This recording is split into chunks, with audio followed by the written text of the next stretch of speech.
Mark சுவிசேஷம் 13ஆம் அதிகாரம். Mark 13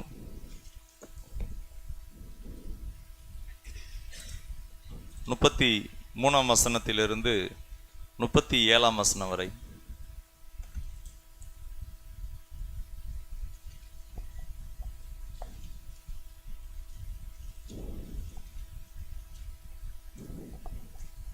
அக்காலத்தை நீங்கள் அறியாதபடியால் எச்சரிக்கையாயிருங்கள், விழித்திருந்து ஜெபம் பண்ணுங்கள். ஒரு மனுஷன் தன் வீட்டை விட்டு புறதேசத்துக்கு பிரயாணம் போக எத்தனிக்கும் போது தன் ஊழியக்காரருக்கு அதிகாரம் கொடுத்து அவனவனுக்கு தன் தன் வேலையையும் நியமித்து விழித்திருக்கும்படி காவல் காக்கிறவனுக்கு கற்பிப்பான். அப்படியே நீங்களும் விழித்திருங்கள். ஏனெனில் வீட்டு எஜமான் சாயங்காலத்திலோ நடுராத்திரியிலோ சேவல் கூவும் நேரத்திலோ காலையிலோ எப்பொழுதும் வருவான் என்று நீங்கள் அறியீர்கள். நீங்கள் நினையாத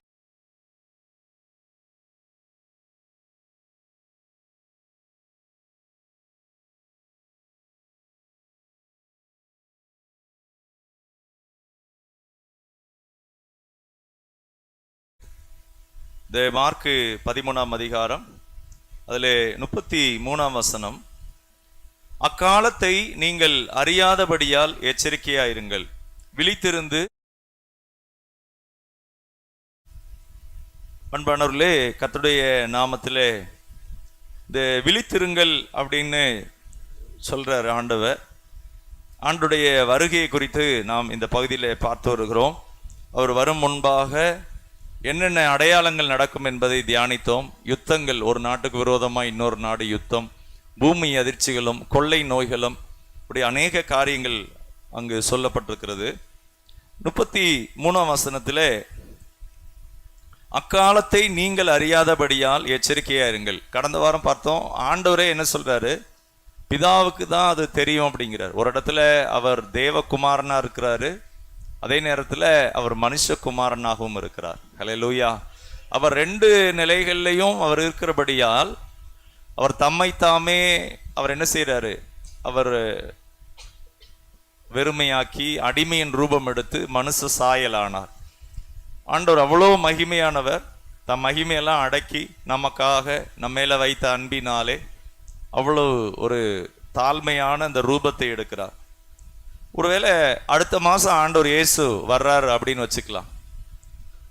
அடுத்த மாதம் வர்றாரு, அடுத்த மாதம் 1ஆம் தேதி வர்றாரு அப்படின்னா நம்ம என்ன பண்ணுவோம், நம்மளுடைய வேல்யூஸ் எல்லாம் ரொம்ப அதை மாற்றிக்கொள்வோம். நம்முடைய நேரம், நம்முடைய இன்வெஸ்ட்மெண்ட்டு, நம்முடைய ஜீவியம், இதெல்லாம் கூட மாறிடும். ஏன்னா அடுத்த 1ஆம் தேதி அவர் வரப்போகிறார், கட்டாயம் வந்துடுவார், சொன்னபடியே வந்துடுவார். அப்படின்னா நம்ம என்ன செய்வோம், நம்முடைய எல்லா ஜீவிதங்களும் மாறிவிடும். எல்லா காரியங்களையும் கூட, நமக்கு இருக்கிற ஒவ்வொன்றையும் கூட அந்த ப்ரியாரிட்டி மாறும். ஏன் அப்படின்னா, உண்மையாகவே ஆண்டவரை நேசிக்கிறவங்க அவர் வர்றதை நம்புகிறாங்களா, அவர் வருவார் அப்படிங்கிறத நம்ம நம்புகிறோமா, நினையாத நேரத்தில் வருவாருங்கிறத நம்ம விசுவாசிக்கிறோமா? ஏன் ஆண்டவர் அப்படி சொல்றார், விழித்திருங்கள் விழித்திருங்கள்னு கிட்டத்தட்ட 5 இடத்துல சொல்றார். எதனால சொல்றார்?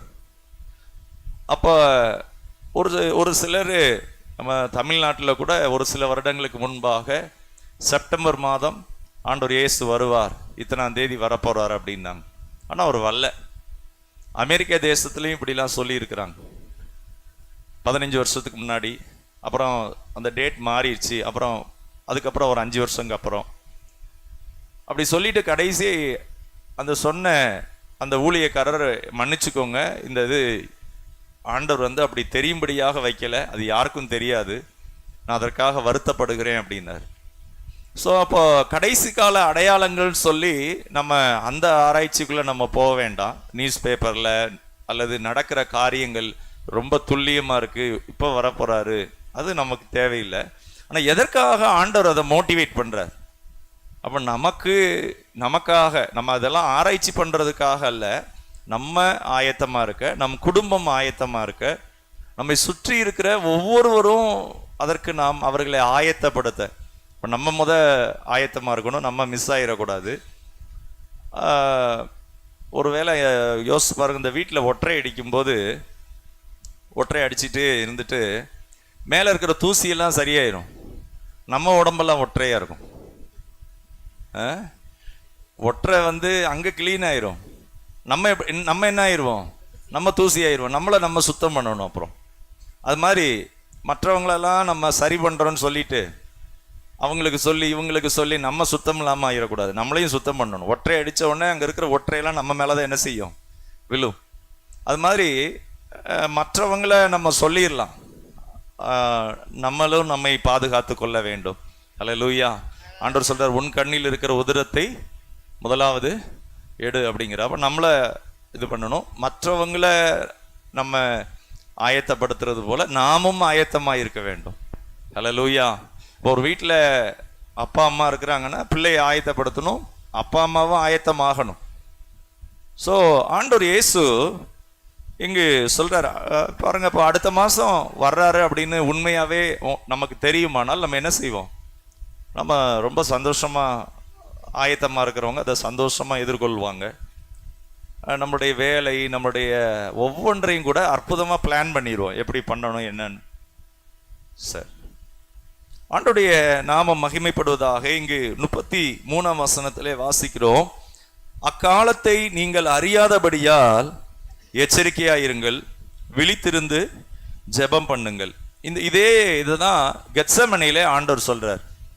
ஆண்டவர் இயேசு பேதுருட்ட சொல்றாரு, நீங்கள் சோதனைக்குள் அகப்படாதபடி விழித்திருந்து ஜெபம் பண்ணுங்கள். அதே வார்த்தை இங்கே சொல்றாரு, நீங்க என்ன செய்யுங்க, விழித்திருந்து ஜெபம் பண்ணுங்களா. அப்போ இங்கே நிறைய அந்த உதாரணம்லாம் சொல்றார்.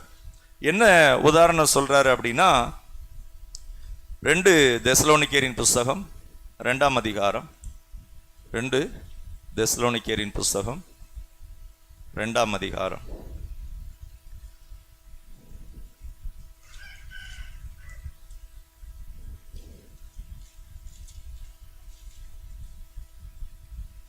2 தெசலோனிக்கேரின் புஸ்தகம் 2ஆம் அதிகாரம்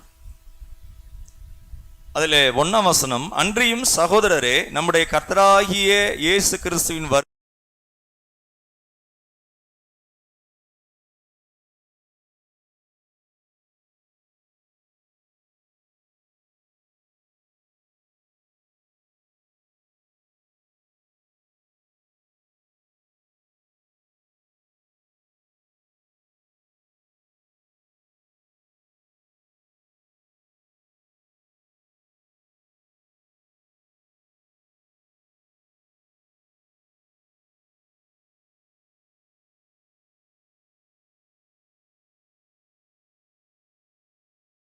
குறித்து சொல்லப்பட்டிருக்கு.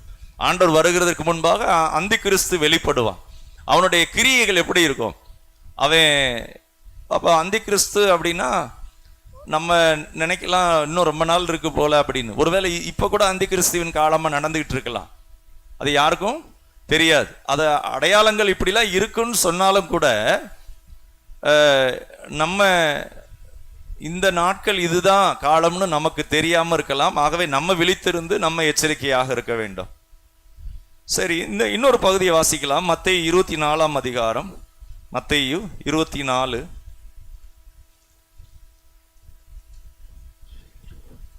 மத்தேயு 24 37ஆம் வசனம். நோவாவின் காலத்தில் எப்படி நடந்ததோ அப்படியே மனுஷகுமாரன் வரும் காலத்திலும் நடக்கும். நோவாவின் காலத்தில் எப்படி நடந்ததோ அப்படியே மனுஷகுமாரன் வரும் காலத்திலும் நடக்கும். ஆண்டவருடைய நாமம் மகிமைப்படுவதாக. நோவாவினுடைய காலத்தில் என்ன நடந்தது, எப்படி எனில் ஜலப்பிரளயத்துக்கு முன்னான காலத்திலே நோவா பேழைக்குள் பிரவேசிக்கும் நாள் வரைக்கும் ஜனங்கள் புசித்தும் குடித்தும் பெண் கொண்டும் பெண் கொடுத்தும் ஜலப்பிரளயம் வந்து அனைவரையும் வாரிக்கொண்டு போக மட்டும் உணராது இருந்தார்கள். அப்படியே மனுஷகுமாரன் வரும் காலத்திலும் நடக்கும். அப்ப இங்க நாம் பார்க்கிறோம், நோவாவுடைய அந்த நாட்கள்ல என்ன நடந்தது, அவங்க அந்த பேழைக்குள் பிரவேசிக்கும் நாள் வரைக்கும் ஜனங்கள் புசித்தும் குடித்தும் பெண் கொண்டும் பெண் கொடுத்தும். அப்போ அதனுடைய அர்த்தம் என்ன அப்படின்னா, சாப்பிடக்கூடாதுன்னு சொல்றாரா? அங்க என்ன பண்ணாங்கன்னா, அந்த நாளை குறித்து எச்சரிக்கை இல்லாம இருந்தாங்க. நோவா என்ன செய்தாரு, அவர் சுத்தியில வச்சு அந்த பேழைய ரெடி பண்ணிக்கிட்டே இருக்கிறாரு. எப்போ வர்றாருன்னு நோவாவுக்கும் தெரியாது. ஆனால் ஆண்டவர் சொன்னார், இப்படி ஒரு பெரிய ஜலப்பிரளயம் வரப்போகுது, அதற்கு முன்பாக எச்சரிக்கையாயிருங்கள் அப்படின்னு. ஆனால் ஜனங்கள் எப்படி இருந்தாங்கன்னா, அதை பற்றி எந்த எச்சரிக்கையும் இல்லாமல் அங்கு சொல்லப்பட்டிருக்கிறது, அந்த நோவா பேழைக்குள் பிரவேசிக்கும் நாள் வரைக்கும் என்ன பண்ணாங்களாம், ஜனங்கள் புசித்தும் குடித்தும் பெண் கொண்டும் பெண் கொடுத்தும் ஜலப்பிரளயம் வந்து அனைவரையும் வாரி கொண்டு போக மட்டும் சொல்லுங்களேன் உணராதிருந்தார்கள். அல்லேலூயா. ஒரு சில நேரம் என்ன ஆகும்னா, உணர்வே இல்லாம இருதயம் கல்லு மாதிரி ஆயிரும், கடினமா, ஒரு விதமான அசட்டை. ஆண்டவரை தேடணுமா, அப்படி ஆண்டவருக்கு பயப்படணுமா, அப்படி உடனே ஆண்டவருடைய வருகை வந்துருமா, ஆண்டவருடைய வருகைக்கு நம்ம அப்படி ஆயத்தமா இருக்கணுமா. சரி, ஆண்டவர் சொல்றாரே விழித்திருங்கள், எச்சரிக்கையாயிருங்கள் அப்படிலாம் சொல்றாரே, அப்ப இதெல்லாம் சும்மா பொய் அப்படிங்கிறதா? இல்ல ஒரு சிலதுல ரொம்ப எக்ஸ்ட்ரீமா ஆயத்தமாகிறது அப்படிங்கிறதுல அந்த 2 தெசலோனிக்கேர்ல சொல்லப்பட்டிருக்கு, வேலைக்கு கூட ஒரு சிலர் போகலையாம்.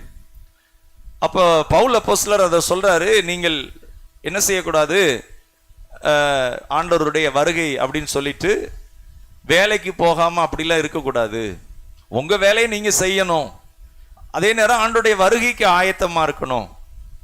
அன்னைக்கு என்ன பண்ணியிருக்கிறாங்க, வேலையெல்லாம் ரிசைன் பண்ணி ஆண்டவர் வரப்போறாரு அப்படின்னு ஆயத்தமாக இருக்கிறாங்க. ஸோ இன்னைக்கும் கூட நிறைய பேர் என்ன செஞ்சிருக்கிறாங்க, அப்படி தங்களுடைய வேலையை செய்யாம அந்த வேலையில அது ஆண்டவர் வந்துட போறாரு, அதனால எல்லா வேலையும் அந்த வேலையெல்லாம் விட்டுட்டு வெளிநாட்டில் ஒருத்தர் விலை கூடின காரம், கிட்டத்தட்ட அது மதிப்பு 1 கோடி ரூபா இருக்குமா அந்த காரை. ஸோ நம்ம ஆண்டவருடைய பிள்ளை ஆயிட்டோம், இந்த இதெல்லாம் நமக்கு எதற்குன்னு சொல்லி ரொம்ப குறைஞ்ச விலைக்கு கொடுத்துட்டாராம், ஏன்னா ஆண்டவருடைய வருகை வரப்போகுது அப்படின்னு. ஆனால் அவர் கொடுத்த பிறகும் ஆண்டவர் வருகை உடனே வரல. அப்போ இப்படிப்பட்ட குழப்பங்கள், தேவையில்லாத குழப்பம் நமக்கு அவசியம் இல்லை. நம்ம இயல்பா எப்பொழுதும் போல ஆண்டவருக்குள்ள இருக்கணும், கர்த்தருக்குள்ள இருக்கணும், தெரிந்து கொள்ளப்பட்டவங்க அப்படிங்கிறத நம்ம பார்த்தோம். ஆண்டவர் அவங்களை என்ன செய்வார், கடைசி நாளிலே தம் தூதனை அனுப்பி கூட்டி சேர்ப்பார். அல்லேலூயா. அப்போ அதை பற்றி பயப்பட தேவையில்லை, தெரிந்து கொள்ளப்பட்டவங்க அவங்க ஜாக்கிரதையாக இருப்பாங்க.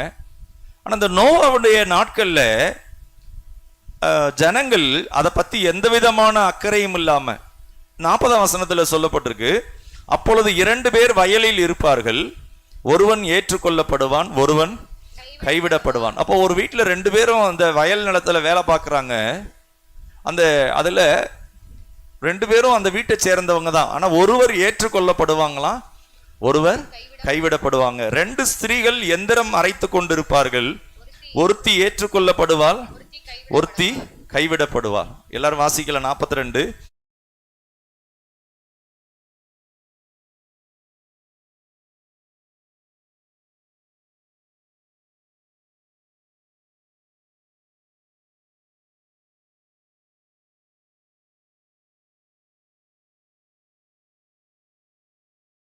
நம்ம எப்படி இருக்கணும் அப்படின்னு அதுல போட்டிருக்கு. இன்னொரு உதாரணம் சொல்லப்பட்டிருக்கு 43ஆம் வசனம்.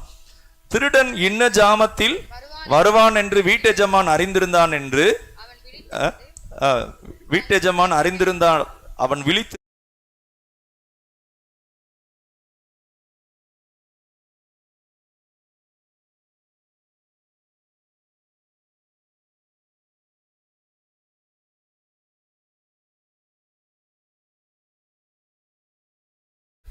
ஒரு 2 மணி இருக்கும், கீழே இருக்கிற ஹவுஸ் ஓனர் ஃபோன் பண்ணாங்க.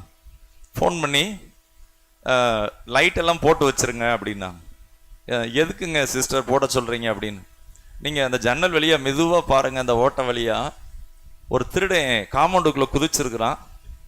நீங்கள் என்ன செய்யுங்க, ஒன்றும் செய்ய வேணாம், லைட்டை மட்டும் போட்டு வைங்க, அவன் ஏறி குதித்து போயிடுவான் அப்படின்னு. அதே மாதிரி நாங்கள் லைட்டை போட்டு அந்த ஜன்னல் வழியாக பார்த்தா அவன் உடம்பெல்லாம் எண்ணெயை தடவி இருக்கான். இவங்க என்ன செஞ்சுட்டாங்க, அந்த சத்தத்தை பார்த்து வந்துட்டான், உள்ளே வந்திருக்கான்னு தெரிஞ்ச உடனே இந்த லைட்டை போட்ட உடனே அவன் ஏறி குதிச்சு போயிட்டான். ஏன்னா யாராவது பிடிச்சாங்கன்னா அவனை பிடிக்கக்கூடாதுன்னு சொல்லி உடம்பெல்லாம் என்ன செஞ்சுருக்கிறான், எண்ணெயை தடவி இருக்கிறான். அப்போ திருடன் வந்துட்டான்னு தெரிஞ்சிருச்சு. இன்னும் கொஞ்சம் கவனமாக இருக்காங்கன்னு வச்சுக்கோங்க, எல்லாம் ஆட்கள் எல்லாம் ரெடி பண்ணி அவனை பிடிச்சிடலாம், பிடிச்சி அடித்து போலீஸில் ஒப்படைச்சிடலாம். ஆனா வேதம் சொல்லுது திருடன் இன்ன நேரத்துல வருவான் என்று யாருக்கும் என்ன செய்யாது, தெரியாது. திருடுறதுக்கு முன்னாடி அவங்க கண்ணோட்டம் விடுவாங்க.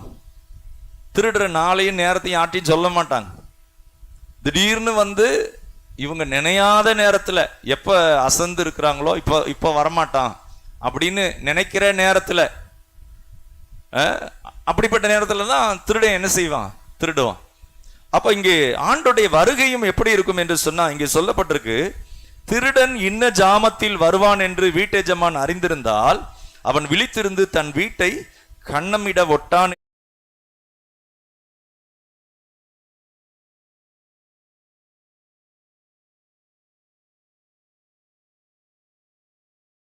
ஆதலால் எல்லாம் சொல்லுங்களேன், ஆதலால் நீங்களும் ஆயத்தமாயிருங்கள். சத்தமா சொல்லுங்களேன், ஆயத்தமாயிருங்கள். ஹல்லேலூயா. சரி, எப்போ வருவாரு? அடுத்த மாசத்துல வருவாரா, நாளைக்கு வருவாரா தெரியுமா? தெரியாது. ஹல்லேலூயா சொல்லுங்களேன், தெரியாது. ஆனா இங்க சொல்லப்பட்டிருக்கு என்ன செய்யணுமா? ஆண்டவர் சொல்றாரு, ஆதலால் நீங்களும் சொல்லுங்களேன் ஆயத்தமாயிருங்க. ஹல்லேலூயா.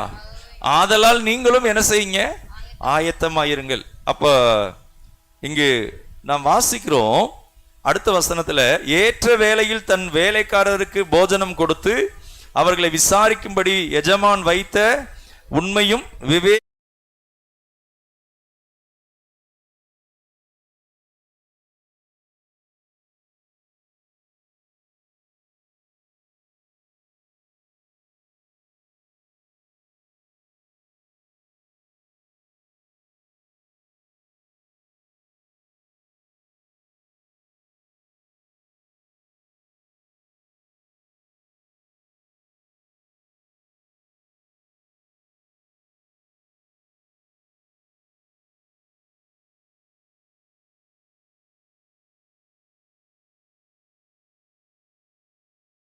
நியமிப்பான். அங்கே அழுகை.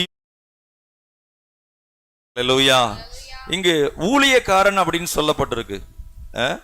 எஜமானன் ஒரு சிலதை கொடுத்துட்டு போயிருக்கிறாராம். அப்ப அந்த ஊழியக்காரன், அது சரியான மொழிபெயர்ப்புல என்ன போட்டிருக்கு அப்படின்னா அடிமைகள் அப்படின்னு போட்டிருக்கான். அடிமைகள் அப்படின்னா அந்த நாட்கள்ல ரோம சாம்ராஜ்யத்துல 40% அடிமைகள் இருந்திருக்கிறாங்க. யோசேப்பு ஒரு அடிமை, அடிமையில நல்ல செல்வாக்குள்ள ஒரு அடிமை.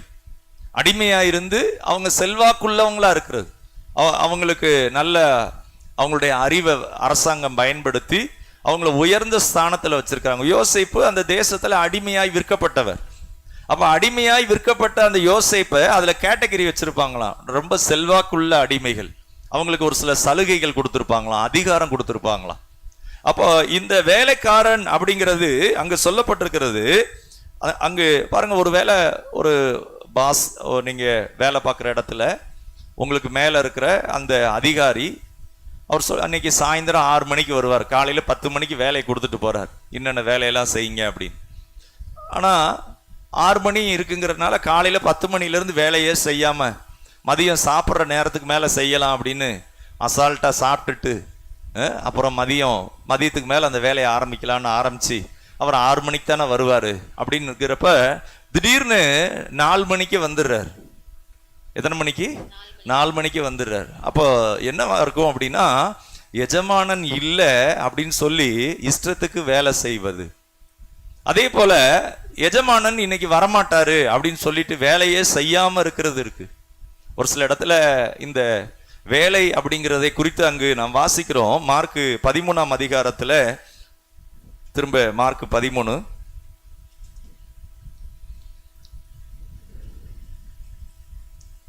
34ஆம் வசனம் எல்லாரும் வாசிக்கலாம். ஒரு மனுஷன் தன் வீட்டை விட்டு புற தேசத்துக்கு பிரயாணம் போக எத்தனிக்கும் போது தன் ஊழியக்காரருக்கு அதிகாரம் கொடுத்து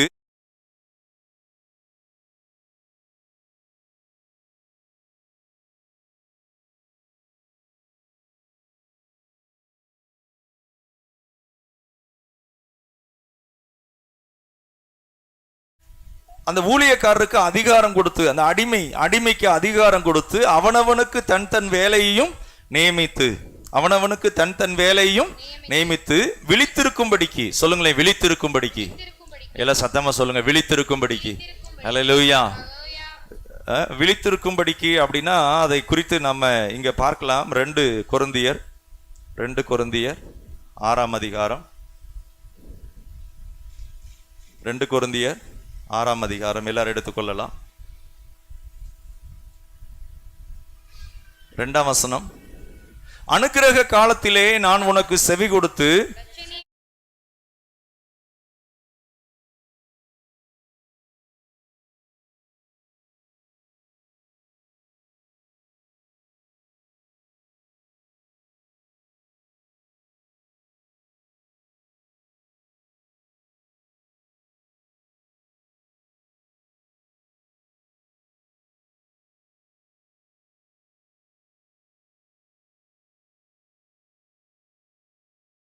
இப்பயே ஆண்டவர் உங்க குடும்பத்துக்கு உதவி செய்யற நேரம், உங்க வீட்டுல வருகிற ஒரு சில பிரச்சனைகளை மேற்கொள்ற நேரம், அதுக்கு கர்த்தர் உதவி செய்வார். உங்க தேவையை சந்திக்கிறதுக்கு அவர் ஆயத்தமா இருக்கிறார். அங்க சொல்லப்பட்டிருக்கு, அனுக்கிரக காலத்திலே நான் உதவி செய்து. சரி, அப்போ அந்த அனுக்கிரக காலம் எப்படி இருக்குமா? அங்கு சொல்லப்பட்டிருக்கிறது 13ஆம் வசனத்துல, ஆதலால் அதற்கு பதிலீடாக நீங்கள் பூரிப்பாகுங்கள் என்று பிள்ளைக்கு சொல்லுகிறது போல உங்களுக்கு சொல்லுகிறேன். இங்க பவுல் சொல்றாரு, உங்களுக்கு நான் சொல்றேன் அப்படின்னு சொல்லிட்டு சொல்றாரு, அந்நிய நுகங்களுடன் பிணைக்கப்படாது இருப்பீர்களாக. அப்ப அந்நிய நுகம் அப்படின்னா பாருங்க, கர்த்தருடைய பிள்ளைகள் கர்த்தருடைய நாள்ல ஆராதிப்பாங்க. ஹல்லேலூயா. கர்த்தருடைய நாள்ல ஆராதிக்காம ஒருவேளை ஒரு களியாட்டுக்கோ அல்லது ஃப்ரெண்ட்ஸோட சேர்ந்து இஷ்டம் போல வாழ்றது, அது அந்நிய நுகம். அந்நிய நுகத்திலே அவிசுவாசிகளுடன் என்ன செய்யாதீங்க, பிணைக்கப்படாதிருப்பீர்களாக. அடுத்த வசனம், நீதிக்கும் அநீதிக்கும் சம்பந்தம் ஏது? ஆண்டவர் சொல்றார், நீங்கள் என் ஜனமாயிருப்பீர்கள், நான் உங்களை எனக்கென்று தெரிந்து கொண்டேன். You are my people. உங்களை நான் பரிசுத்தப்படுத்தினேன், உங்களை நான் சுத்திகரித்தேன், உங்களை என் ஜனமாக நான் தெரிந்து கொண்டேன். நீதிக்கும் அநீதிக்கும் சம்பந்தம் ஏது? சொல்லுங்களேன், நீதிக்கும் அநீதிக்கும் சம்பந்தம் ஏது? அப்போ ஆண்டவருடைய அந்த நீதி நமக்குள்ள நம்ம ஜெபம் பண்ணி ஆண்டவரை தேடி, இந்த வெள்ளிக்கிழமை ப்ரேயர்லாம் அதுக்கு தான் வச்சோம். அநேகர் ஆன்லைனில் அட்டன் பண்ணீங்க. அந்த கர்த்தருடைய பந்தி என்பது ஏசாயா 53ல சொல்லப்பட்டிருக்கு, மெய்யாகவே அவர் நம்முடைய பாடுகளை ஏற்றுக்கொண்டு நம்முடைய துக்கங்களை சுமந்தார், அவருடைய தழும்புகளால் நாம் என்னானோம், குணமானோம், நம்முடைய அக்கிரமங்களை அவர் சுமந்தார், நம்முடைய மீறுதல் நிமித்தம் அவர் காயப்பட்டார். சொல்லுங்களேன், நம்முடைய மீறுதல் நிமித்தம் அவர் காயப்பட்டார். பாருங்க, ஆண்டவரே உம்முடைய அன்புக்கு நான் என்ன செய்வேன், பங்கம் வராதபடி நடந்து கொள்வேன். கையை உயர்த்தி சொல்லுங்களேன், ஆண்டவரே என்னுடைய அக்கிரமத்திற்காக மீறுதல்களுக்காக நீர் காயப்பட்டி, நீர் நொறுக்கப்பட்டி, உம்முடைய தழும்புகளாலே நான் குணமாகிறேன். எனக்கு சமாதானத்தை உண்டு பண்ணும் ஆக்கினை உம்மேல் வந்தது.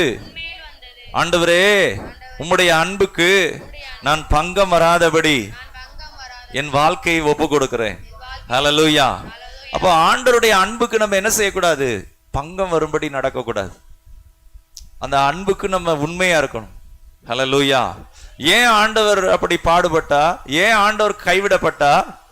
நம்முடைய அக்கிரமங்களை அவர் ஏற்றுக்கொண்டார், நம்முடைய மீறுதல்களை அவர் ஏற்றுக்கொண்டார். சார், அக்கிரமம்னா என்னது? விபச்சார பாவம் செய்யறது, கொலை செய்யற பாவம், அநியாயம் செய்யறது, அந்த பாவம் இல்ல. நம்ம ஆண்டவருடைய வார்த்தை நமக்குள்ள இல்லாம இருந்தாவே பாவம். அன்னைக்கு வெள்ளிக்கிழமை கூட தியானித்தோம். யோவான் 15ல சொல்லப்பட்டிருக்கு, நீங்கள் என்னிலும் என் வார்த்தை உங்களிலும் நிலைத்திருந்தால். சொல்லுங்களேன், நிலைத்திருந்தால். அப்ப இருதயத்துக்குள்ள ஆண்டோடைய வார்த்தை இல்லைன்னு வச்சுக்கோங்க, அவங்க சொன்ன வார்த்தை, இவங்க சொன்ன வார்த்தை, அது நமக்குள்ள இருக்கு. அப்ப என்ன ஆகும் தெரியுமா? இருதயம் ட்ரையா போயிரும், வறண்டு போயிரும், அப்படி உள்ளம் வெறுமையா போயிரும். பிரியமானவர்களே, இங்கே நாம் வாசிக்கிறோம், ஆண்டவர் சொல்றார் யோவான் 15ல, நீங்கள் என்னிலும் என் வார்த்தைகள் உங்களிலும் நிலைத்திருந்தால்.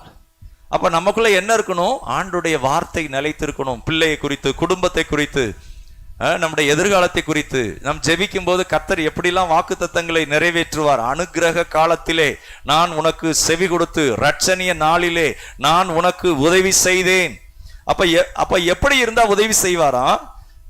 இங்க சொல்லப்பட்டிருக்கு, நீதிக்கும் அநீதிக்கும் சம்பந்தம் ஏது?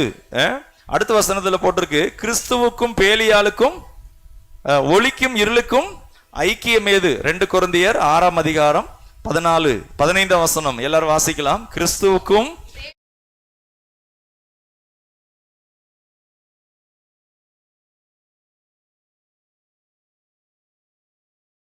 இல்லாத வழிபாடு இருக்கு, விக்கிரக வழிபாடு. ரெண்டும் எசைஞ்சு போகாது. சத்தியத்தை அறிஞ்சவங்க விக்கிரக ஆராதனை பண்ண மாட்டாங்க.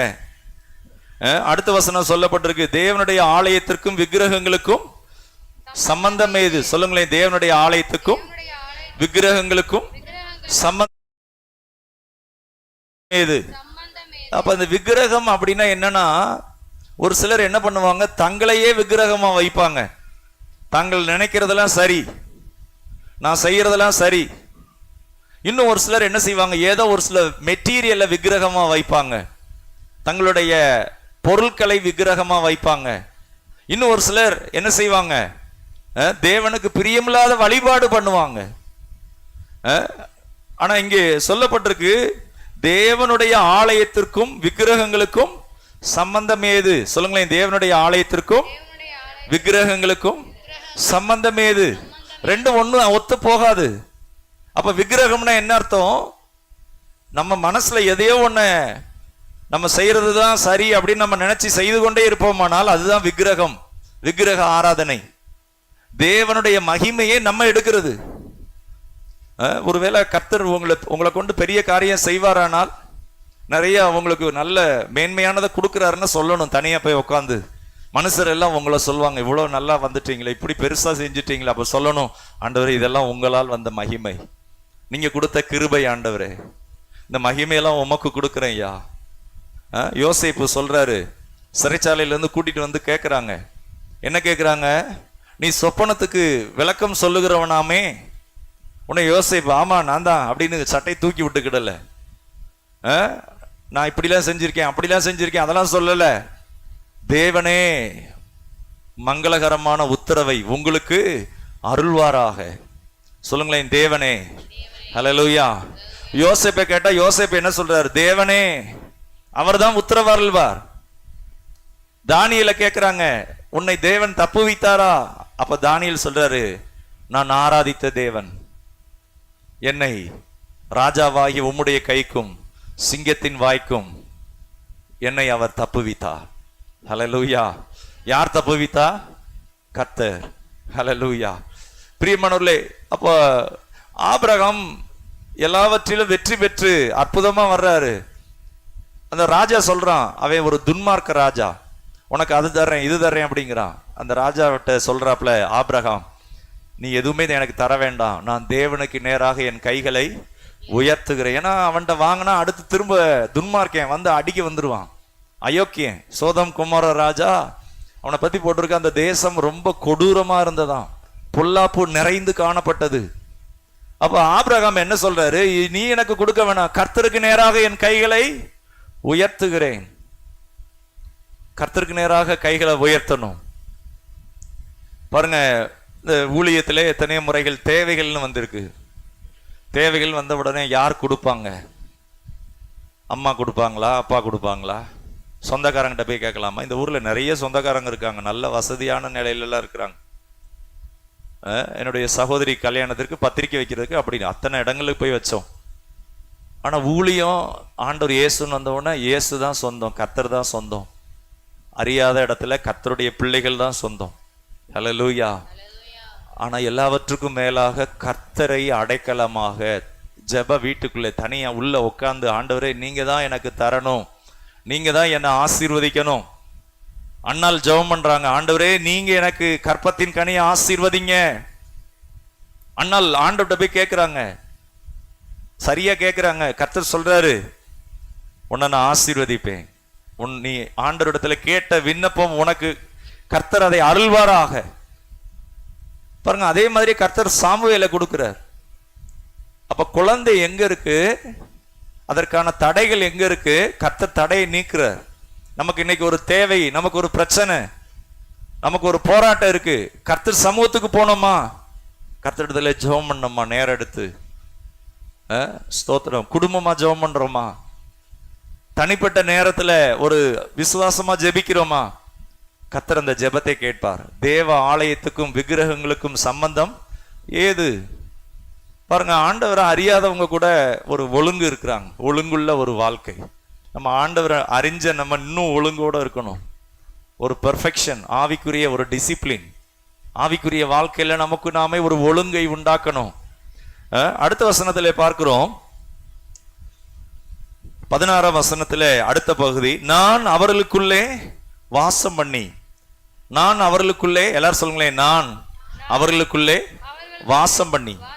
கர்த்தர் என்ன செய்வாராம்? உள்ளே அந்த வீட்டுக்குள்ள ஆண்டவர் சொல்றாரு, நான் வந்து உன் வீட்டுல வந்து தங்கி இருப்பேன். கையை உயர்த்தி சொல்லுங்களேன், தேவன் எனக்குள்ளே வாசம் பண்ணுவா. திரும்ப சொல்லுங்களேன், தேவன் தங்கும் வீடாக என்னை தெரிந்து கொண்டிருக்கிறார். ஹல்லேலூயா. பாருங்க, அங்க வந்து வாசம் பண்ணுவாராம். அப்ப நீங்க யாரு? தேவனுடைய ஆலயம். சொல்லுங்களேன், கையை உயர்த்தி சொல்லுங்களேன், நான், சத்தம் போதாது, நான் தேவனுடைய ஆலயமாய் இருக்கிறேன். தேவன் எனக்குள்ளே வாசம் பண்ணி. ஹல்லேலூயா. அங்க அவர் என்ன செய்யறாரா? ஐ அமங் தம், நான் உள்ளே அவர்கள் மத்தியிலே இருப்பேன், நான் அவங்களுக்குள்ள இருப்பேன். நீங்க வாயை திறந்தா ஜீசஸ், தேவன், கர்த்தர் உங்க மூலமா, உங்க கண் பார்வை ஆண்டோடைய பார்வை, ஆண்டர் பார்க்கிற விதமா நீங்க பாக்குறீங்க. உங்களுடைய ஆக்டிவிட்டிஸ், உங்க செய்கை கர்த்தர் செய்கிற விதமா செய்றீங்க. அது அடுத்த வார்த்தை சொல்லப்பட்டிருக்கிறது, நான் அவர்களுக்குள்ளே வாசம் பண்ணி அவர்களுக்குள்ளே உலாவி. சொல்லுங்களேன், அவர்களுக்குள்ளே உலாவி. உலாவினா என்ன போட்டிருக்கு? நான் அவர்களுக்குள்ளே வாக், நான் நடந்து போவேன், உள்ள நடந்து. அப்ப தேவனால் தெரிந்து கொள்ளப்பட்டவங்க எப்படி இருப்பாங்க?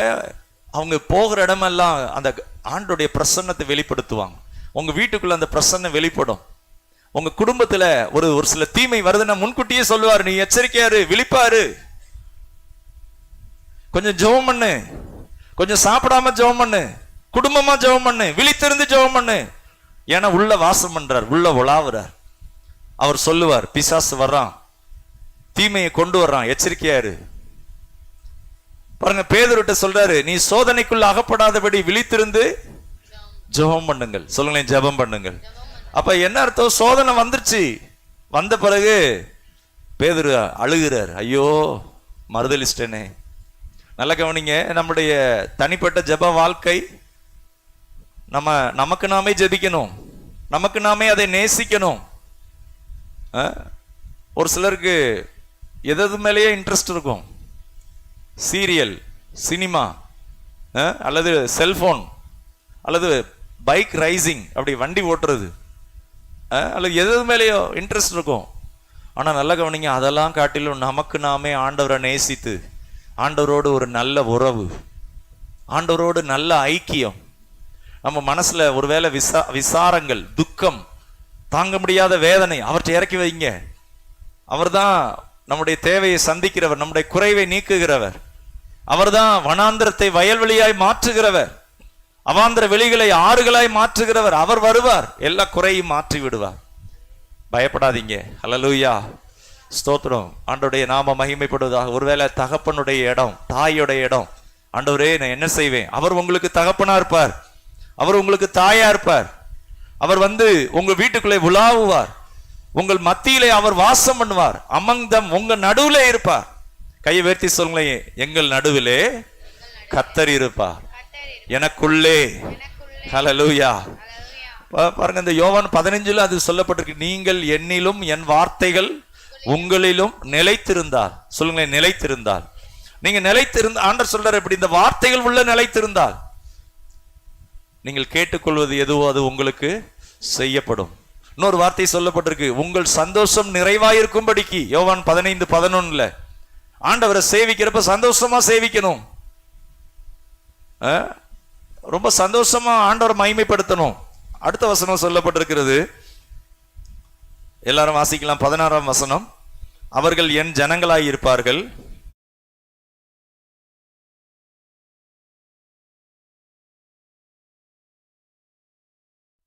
கையை உயர்த்தி சொல்லுங்களேன், நான் தேவனுடைய ஜனமாக இருக்கிறேன்.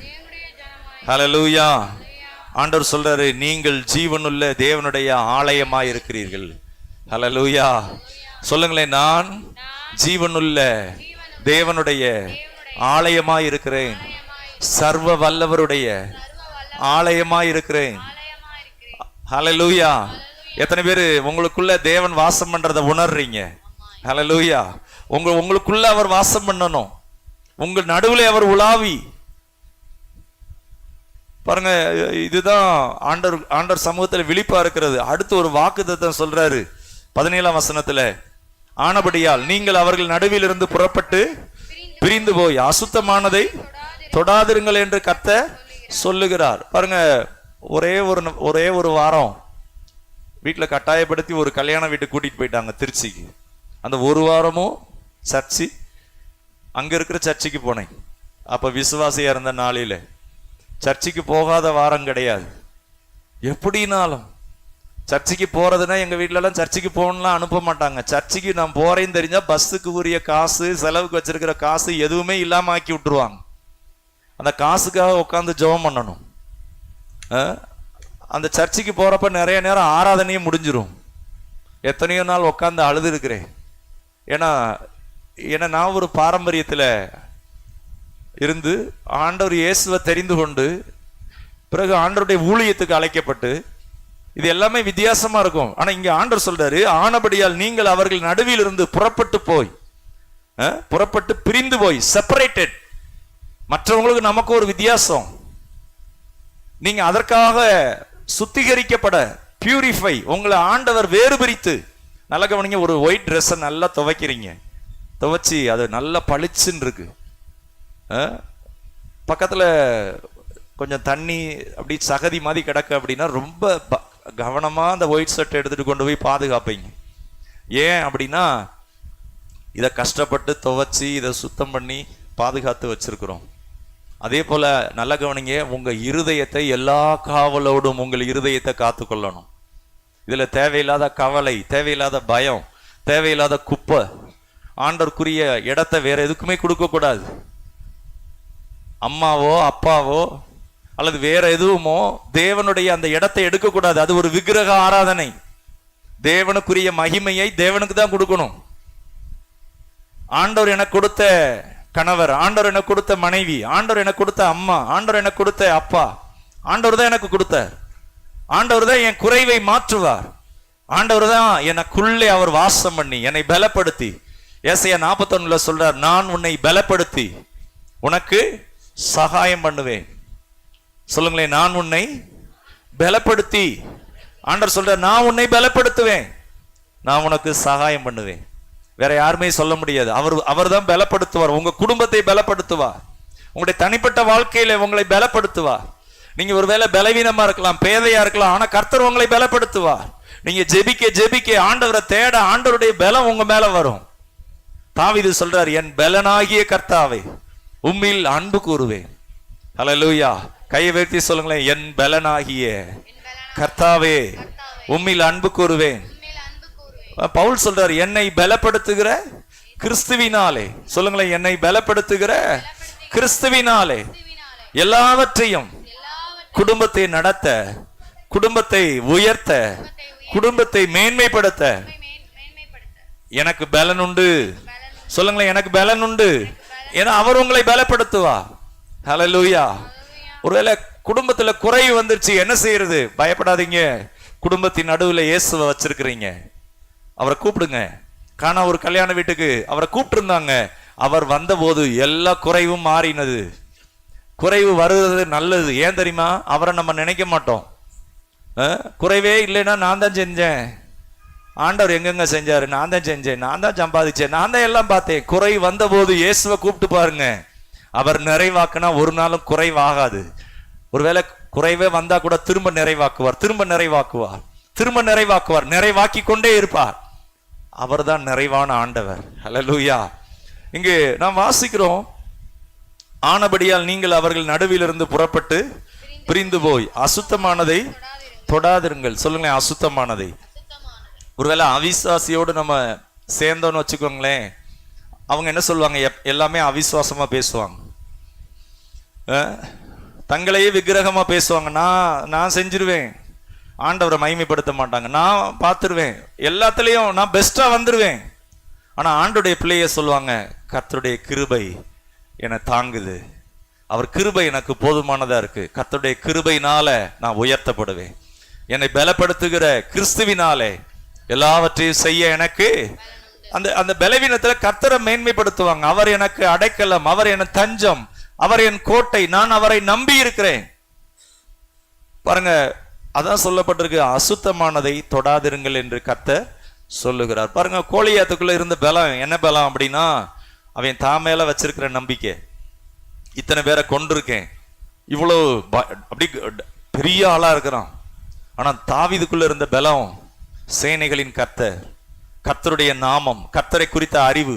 வேதம் சொல்லுகிறது, நீதிமானுடைய பாதை நடுப்பகல் வரைக்கும் அதிக அதிக அதிகமாய் பிரகாசிக்கிற சூரிய பிரகாசம் போல் இருக்கும். சொல்லுங்களேன், நீதிமானுடைய பாதை நடுப்பகல் வரைக்கும் அதிக அதிகமாய் பிரகாசிக்கிற சூரிய பிரகாசம் போல் இருக்கும்.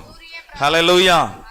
அங்கே 18ஆம் வசனத்துல போட்டிருக்கு, அப்பொழுது நான் உங்களை ஏற்றுக்கொண்டு உங்களுக்கு பிதாவாய் இருப்பேன், நீங்கள் எனக்கு குமாரரும் குமார்த்தியுமாய் இருப்பீர்கள் என்று சர்வ வல்லமையுள்ள கர்த்தர். குமாரத்தின் என்னன்னா, ராத்திரி 1 மணிக்கு பிள்ளை அழுதுச்சுன்னா அப்பா அம்மா 2 பேரும் எந்திரிச்சு உக்காந்து இருக்கிறாங்க. பிள்ளைக்கு காய்ச்சல் வந்துருச்சுன்னா விடிய விடிய தூங்க மாட்டாங்க. அந்த பிள்ளை சொல்லிச்சா, பிள்ளை பிறக்கிறதுக்கு முன்னாடியே தாய்க்கு ஒரு நேரம் நைட்டு தூக்கம் வராது, வயிற்றுல குழந்தைய வச்சிருப்பாங்க, நைட்லாம் தூக்கம் இருக்காது, பகல்ல தூங்கிக்கிட்டு இருப்பாங்க. அந்த அந்த தாயை ஆயத்தப்படுத்துவார் ஆண்டவர். அதே போல இங்கே சொல்லப்பட்டிருக்கு, நீங்கள் என் குமாரரும் குமார்த்தியுமா இருப்பீர்கள். அப்படின்னா என்ன அர்த்தம்? ஆண்டவர் தகப்பனா இருப்பார். நீங்க தூங்கலைன்னா அவரும் தூங்காம உட்கார்ந்து இருப்பார். நீங்க அழுதுகிட்டு இருந்தீங்கன்னா அவரும் அங்க வந்து அழுது கொண்டிருப்பார். உங்க கண்ணீரை துடைக்கும்படி, உங்களை விசாரிக்கும்படி, அவருடைய சுதந்திரத்தை எல்லாம் உங்களுக்கு கொடுக்கும்படி, உங்களை நிலைநிறுத்தும்படி, உங்களை ஆசீர்வதிக்கும்படி அவர் உங்க கூட இருப்பார். ஹல்லேலூயா. கடைசி சொல்லப்பட்டிருக்கு, சர்வ வல்லமையுள்ள கர்த்தர் சொல்லுகிறார், சர்வ வல்லமையுள்ள கர்த்தர் சொல்லுகிறார். சரி, இப்ப இந்த மார்க் 13ல 34ஆம் வசனத்துல வாசிக்கிறோம். மார்க் 13:34, ஒரு மனுஷன் தன் வீட்டை விட்டு புறதேசத்துக்கு பிரயாணம் போக எத்தனிக்கும் போது தன் ஊழியக்காரருக்கு அதிகாரம் கொடுத்து அவனவனுக்கு தன் தன் வேலையையும் நியமித்து விழித்திருக்கும்படிக்கு காவல் காக்கிறவனுக்கு கற்பிப்பான். சொல்லுங்களேன், காவல் காக்கிறவனுக்கு. அப்ப இதுல நம்ம யாரா இருக்கிறோம்? அந்த காவல் காக்கிறவனாக. ஹல்லேலூயா. அப்ப காவல் காக்கிறவனா, நைட்ல நான் தூங்கவே மாட்டேங்க, மேல் ஜெபம் பண்ண போறேன், அப்படி இல்லை. தூங்குற நேரம் தூங்கணும், ஆனா ஜாக்கிரதையா இருக்கணும், கர்த்தருடைய காரியங்கள்ல ஜாக்கிரதையா இருக்கணும். இந்த செக்யூரிட்டி அப்படின்னு பேங்க்ல ஒர்க் பண்ணுவாங்க. என்னுடைய பேரண்ட்ஸ் பேங்க்ல ஒர்க் பண்ணி இருந்தாங்க அம்மா. அவங்க சொல்லுவாங்க, இந்த இராணுவத்தில் வேலை பார்க்குறவங்க அந்த நிறைய கோடிக்கணக்கான பணம் இருக்கும், லாக்கர்ல இருக்கும், உள்ள கேஷ் இதில் வச்சிருப்பாங்க. நைட் என்ன பண்ணுவாங்க, துப்பாக்கி கன் இருக்கு பார்த்தீங்களா, அதில் லோட் பண்ணியிருப்பாங்க. ஏதாவது ஒரு ஆபத்துன்னு வந்தால் டக்குன்னு உடனே ஷூட் பண்ணிடுவாங்க. அந்த நேரம் லோட் பண்ண மாட்டாங்க. அப்போ அந்த செக்யூரிட்டி என்ன செஞ்சிடக்கூடாது, தூங்கிடக்கூடாதுன்னு அப்படியே ஒரு கடியாரம் மாதிரி ஒரு பட்டன் சுற்றி வருமா. 1 மணி நேரத்துக்கு ஒருக்க அல்லது 3/4 மணி நேரத்துக்கு ஒருக்க அதை மேனேஜர் செட் பண்ணியிருப்பாராம். அதை போய் கரெக்டாக போய் அவங்க அமுக்கணும். இப்போ ஒருவேளை 12 மணிக்கு அவர் ஒரு தடவை ப்ரெஸ் பண்ணுறாரு, 12:45 அவர் தூங்கிட்டாருன்னா அந்த அந்த அந்த சுற்றி வர்றது அதை கடந்து போயிடும். அடுத்த நாள் மேனேஜர் எடுத்து அதை செக் பண்ணாருன்னா, நீங்கள் இவ்வளவு நேரம் கவனம் இல்லாமல் இருந்திருக்கிறீங்க, நல்லா கவனிங்க, விழித்து இருக்கிறப்ப. ஏன்னா ஒரு பேங்க்ல கோடிக்கணக்கான ரூபாக்குரியது இருக்கு, எவ்வளவோ முக்கியமானதெல்லாம் இருக்கு. ஆண்டவர் சொல்றாரு, வானத்தையும் பூமியை உண்டாக்கின கர்த்தர் உங்களை ரட்சித்திருக்கிறார், அவருடைய இரத்தத்தினாலே கழுவி இருக்கிறார். எதிராளியான பிசாசு யாரை விழுங்கலாமோ என்று வகை தேடி என்ன செய்கிறான், சுற்றி திரிகிறான். அதனாலதான் ஆண்டவர் சொல்றாரு, விழிப்பாயிருங்கள், ஆயத்தமாயிருங்கள், விழித்திருங்கள். காவல் காக்கிறது எப்படி? அவன் கொஞ்சம் தூங்கிட்டான்னு வச்சுக்கோங்க. இன்னைக்கு ஒரு சில இடத்துல காவல் காக்கிறவங்க அப்படின்னா பக்கத்துல ஒரு பெட்டு வச்சிருப்பாங்க, கொசுபத்தியை பொருத்திட்டு அவர் வாட்டு அந்த வாசல்ல தூங்கிடுவார். திரும்ப காலையில 4 மணிக்கு எந்திரிப்பார். அந்த இது இல்ல, விழித்திருந்து, தூங்காம விழித்திருந்து. அப்ப அதை எதை சொல்றாரு அப்படின்னா, இந்த இடத்துல 5 முறை சொல்லப்பட்டிருக்கு. என்ன சொல்லப்பட்டிருக்கு அப்படின்னா, விழித்திருந்து, விழித்திருந்து. சொல்லுங்களேன், விழித்திருந்து. ஹல்லேலூயா. எத்தனை பேரு உங்க வீட்டை குறித்து ஒரு ஒரு குறைவான மதிப்பீடு இல்லாம ஜாக்கிரதையா ஜெபித்து நடத்துறீங்க, விசுவாசமா ஜெபிக்கிறீங்க, கர்த்தருடைய அந்த பிரசன்னத்தில் இருக்கிறீங்க, நல்ல நன்றி சொல்லி உற்சாகமா இருக்கிறீங்க. இந்த வெள்ளிக்கிழமை பிரேயர் அதுக்கு தான் வச்சோம். நல்ல கர்த்தர் செய்தவைகள் எல்லாம் நல்ல நன்றி சொல்லி, ஆண்டவரே என்னை ரட்சித்து இருக்கிறீங்க, என் கூட நீங்க இருக்கிறீங்க, நான் தனியா இல்லை, நான் பயப்பட மாட்டேன், எனக்கு நீங்க பலனா இருக்கிறீங்க, அதெல்லாம் பேசணும். பிசாசு பொய் சொல்லுவான், உங்கூட யாரும் இல்லை, எல்லாம் முடிஞ்சு போச்சு, உன் வாழ்க்கையே அழிஞ்சு போச்சு, பொய் சொல்லுவான். நீங்க சொல்லணும், குறைவில்லையே குறைவில்லையே, என் கர்த்தர் என் மேய்ப்பர், அவர் என்னை புல்லுள்ள இடங்களிலே மேய்ப்பார், சத்துருக்களுக்கு முன்பாக எனக்கு ஒரு பந்தியை ஆயத்தப்படுத்துவார். சொல்லணும். ஏன் சொல்லணும் தெரியுமா? நம்ம வாயில கண்டமானிக்கு பேசியிருப்போம், எனக்கு யாரும் இல்லை, ஒண்ணும் இல்லை, எல்லாம் முடிஞ்சு போச்சு. இப்பதான் சொல்லணும், கர்த்தர் என் மேய்ப்பராய் இருக்கிறார், நான் குறைவுபட மாட்டேன். சொல்லும் போதே கர்த்தர் உங்களோடு கூட நிப்பார். ஹல்லேலூயா.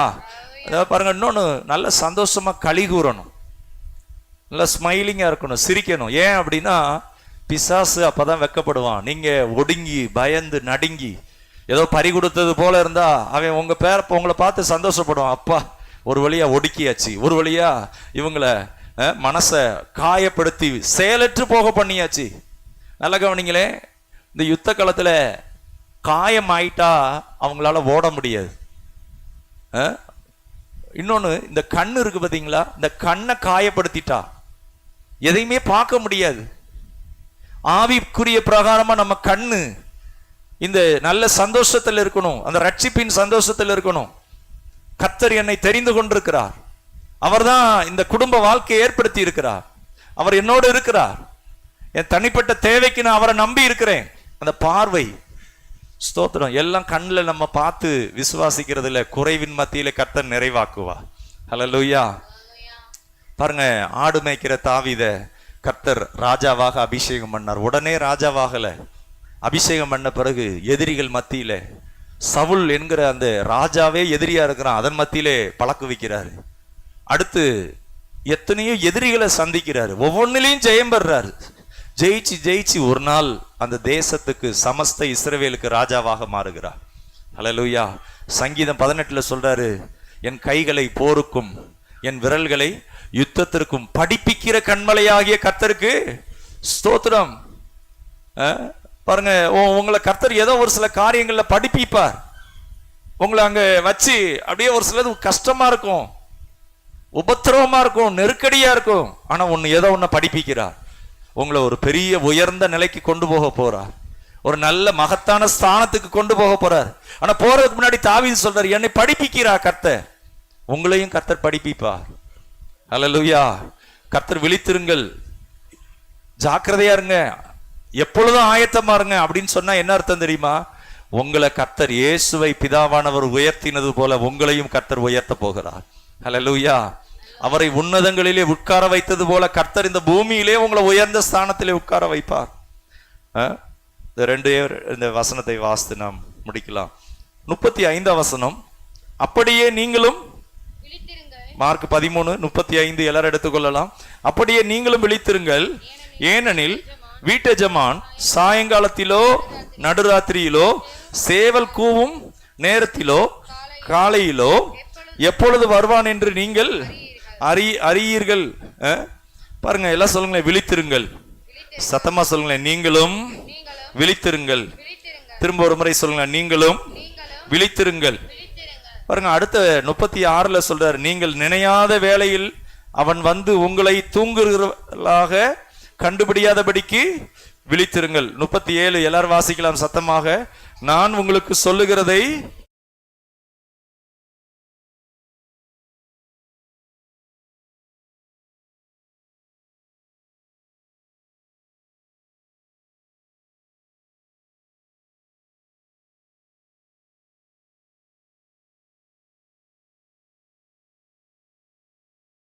விழித்திருக்கத்தக்கதாக. ஹல்லேலூயா. கர்த்தருக்கு மகிமை உண்டாவதாக. அந்த விழித்திருக்கிறது என்பது நம் வாழ்க்கையை ஆசீர்வாதமாக மாற்றும். கர்த்தர் உங்களோடு கூட இருந்து உங்களை நடத்துவார். ஆயத்தமாய் இருக்கத்தக்கதாக, விழிப்பாய் இருக்கத்தக்கதாக. ஆண்டவர் நினையாத நாளிகையில் அவர் வரப்போகிறார். ஹல்லேலூயா. நீங்களும் நானும் எப்படி இருக்கணும்? ஆயத்தமாக இருக்கணும். ஸ்தோத்திரம். நம்ம எல்லாரும் எழுந்து நிற்கலாம். கர்த்தர் நம்மை ஆசீர்வதிப்பாராக. ஸ்தோத்திரம். ஹல்லேலூயா. Praise the Lord.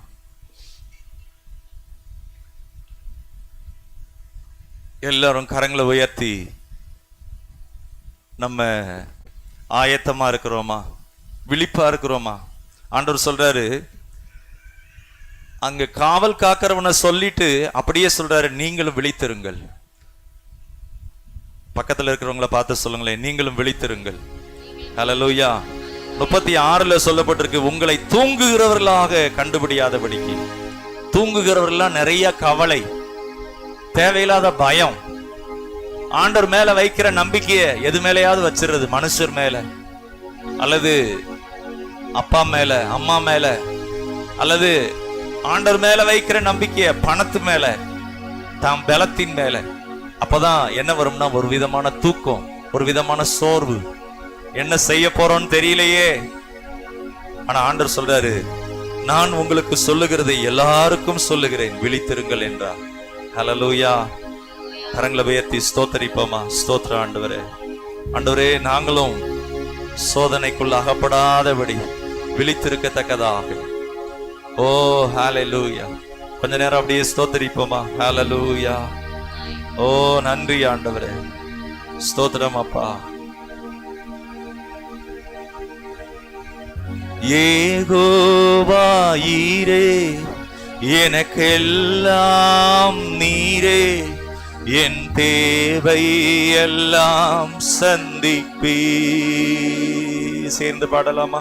யெகோவா ஈரே, எனக்கெல்லாம் நீரே, என் தேவை எல்லாம் சந்திப்பீ. என் எதிர்பார்ப்புக்கு மேலாக செய்பவரே, என் ஜெபங்கள் அனைத்திற்கும் பதில் தருவீரே. என் எதிர்பார்ப்புக்கு மேலாக செய்பவரே, என் ஜெபங்கள் அனைத்திற்கும் பதில் தருவீரே. யெகோவா ஈரே, எனக்கெல்லாம் நீரே, என் தேவை எல்லாம் சந்திப்பீ. யெகோவா ஈரே, எனக்கெல்லாம் நீரே, என் தேவை எல்லாம் சந்திப்பீ. ஆராதனை ஆராதனை ஆராதனை உமக்கே. ஆராதனை ஆராதனை ஆராதனை உமக்கே.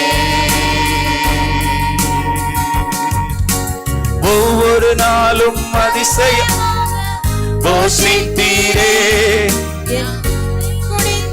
இடங்களில் எல்லாம் உயர்த்தி நீரே. ஒவ்வொரு நாளும் அதிசயமாக போஷித்தீரே, நான் தலை குனிந்த இடங்களில் எல்லாம் உயர்த்தி நீரே. யெகோவா ஈரே, எனக்கெல்லாம் நீரே, என் தேவை எல்லாம் சந்திப்பீ. யெகோவா ஈரே, எனக்கெல்லாம் நீரே, என் தேவை எல்லாம் சந்திப்பீ. ஹல்லேலூயா. இதுவரை என்னை நீர் நடத்தியதற்கு நான் எம்மாத்திரம், என் வாழ்க்கை எம்மாத்திரம். அவருக்கு நன்றி சொல்லுவோமா? இதுவரை என்னை நீர் சுமந்ததற்கு நான் எம்மாத்திரம், என் குடும்பம் எம்மாத்திரம். இதுவரை என்னை நீர் நான் எம்மாத்திரம், என் குடும்பம் எம்மாத்திரம். ஹalleluya. கரங்களை உயர்த்தி ஸ்தோத்திரிப்போமா. ஆண்டவரே, என்னை தெரிந்து கொண்டீங்களே, என்னை அழைத்தீங்களே, என்னை ரட்சித்தீங்களே ஆண்டவரே. ஷபாலா ரபா தரபாலா ரபா கச்சரா மன ரபா ஷபாலா ரபா ஓ ரகபா ரபா கச்சரபா. கரங்களை தட்டி ஆண்டவரை ஸ்தோத்திரிப்போம். ஹalleluya. உங்களை ரட்சித்தவர், வலுவாமல் காப்பார். உங்களை தெரிந்து கொண்டவர், உங்க குடும்பத்தை இணைத்தவர், கடைசி வரைக்கும் உங்களை நடத்துவார், குறைவை நீக்குவார், கண்ணீரெல்லாம் துடைப்பார். இயேசுவின் நாமத்தினாலே எல்லா பயமும் விலகுவதாக. இயேசுவின் நாமத்தினாலே அவர் உங்களுக்கு தாயாக இருப்பார், அவர் உங்களுக்கு தகப்பனாக இருப்பார். அவர் உங்களை நடத்துகிறவராக, உங்களை மேய்க்கிறவராக, விசாரிக்கிறவராக. ஓ ரபாலா ரபாதா ரமா ஷபாலா ரபாதா ரபா ரபாலா ரபா ஓ லமா ஷபாலா ரதா ரபா ஓ லா கரா ஷம்பலா பரபா. ஆவியில நிரம்பி கர்த்தரை ஸ்தோத்திரிப்போம். ஹalleluya. ராலா பா ஷம்பலா ரகா தரபா ஓ லா பா ஷபாலா ரதா ரபா ரபா. பெருமையோடு இங்க இருந்து போக கூடாது. தேவ பிரசன்னத்துல, இயேசுவின் நாமத்துல ஒரு விசேஷித்த பலன் உங்களை நிரப்புவதாக, வல்லமை நிரப்புவதாக. எல்லா கவலைகளும், எல்லாவித சோர்வும் ஓ ரபா பாபா பாபா தரபா ஷபாலா ரதா ரபா ரபா தரபா ஓ ரபா பாபா பாபா மாமா மாமா ஷம்பலா ரதா ரபா ஓ ரகலா ரகதரா மன ரதா ரபா. இயேசுவின் நாமத்தினாலே எல்லா பலவீனமும் நீங்குவதாக. என் கிருபை உனக்கு போதும், என் கிருபை உனக்கு போதும். பலவீனத்திலே என் பலம் உனக்கு பூரணமாய் விளங்கும். இயேசுவின் நாமத்தினாலே ரிபாலா ரபா ஷாந்தாலா ராகா சரமன ரதா ரபா. ஹalleluya. நன்றி அப்பா, நன்றி அப்பா. நம்ம அப்படியே கர்த்தருடைய பந்திக்கு ஆயத்தமாவோமா. கர்த்தர் நம்மை ஆசீர்வதிப்பாராக. ஹalleluya. ஸ்தோத்திரம் ஆண்டவரே. ஜீசஸ். ஹalleluya. ஸ்தோத்திரம் ஆண்டவரே. ஹalleluya. பாட்டுத்தாளிலே 9வது பாடல், அதிலே ஒரு சரணத்தை நாம் பாடலாம். பலிபீடத்தில் என்னை பரணை. Praise the Lord. Hallelujah.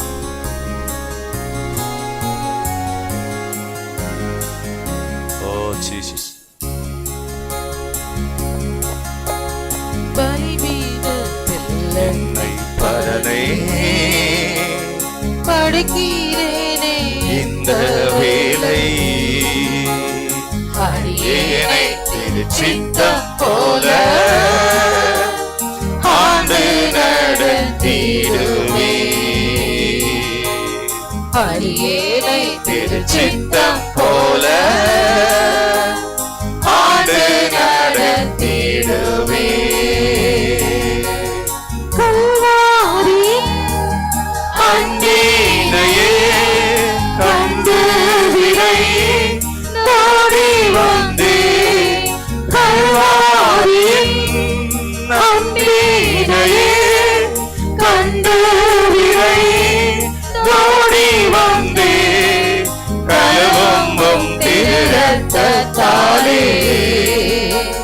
கரை நீக்க இருதயத்தை ஓரபலரமா ஷம்பலரா கழுவும் திருரத்தத்தாலே ஓரியங்கபலரபதரப. கரை நீக்க இருதயத்தை கழுவும் திருரத்தத்தால் கழுவும் கழுவும்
நாம ஆராய்ந்து கர்த்தர் சமூகத்துல ஆண்டவரே என்னை ஒப்பு கொடுக்கிறேன் ஐயா. உம்முடைய வார்த்தை எனக்குள்ள இல்லாததுனால உமக்குள்ள இருக்கிற அந்த சந்தோஷம் எனக்குள்ள நிறைவா இல்லாததுனால அநேக நேரங்கள்ல அநேக பிரச்சனைகளை நான் சந்திச்சிருக்கிறேன். ஆண்டவரே என்னை உம்முடைய இரத்தத்தினால கழுவுங்கப்பா, என்னை பலப்படுத்துங்க. ஆண்டவரே என்னோட நீங்க இருக்கிறீங்க, எனக்குள்ள வாசம் பண்றீங்க. ஹல்லேலூயா. ஆண்டவர் சொன்னார், என்னாலே அன்றி உங்களால் ஒன்றும் செய்யக்கூடாது. எல்லாம் செய்ய முடியும்னு சொல்லல, ஒன்றும் செய்யக்கூடாது, ஒண்ணுமே செய்ய முடியாது அப்படிங்கிறார்.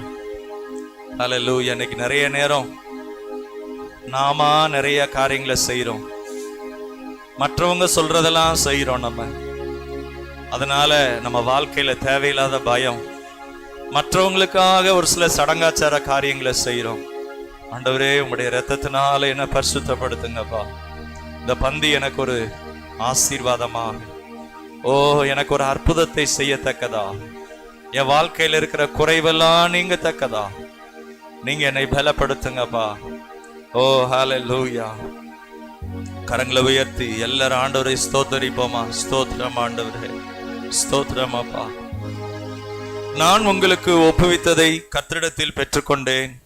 என்னவெனில் கர்த்தராகிய இயேசு தாம் காட்டி கொடுக்கப்பட்ட அன்று ராத்திரியில் அப்பத்தை எடுத்து ஸ்தோத்திரம் பண்ணி அதை பிட்டு, நீங்கள் வாங்கி புசியுங்கள், இது உங்களுக்காக பிற்கப்படுகிற என்னுடைய சரீரமாய் இருக்கிறது, என்னை நினைவு கூறும்படி இதை செய்யுங்கள் என்றார்.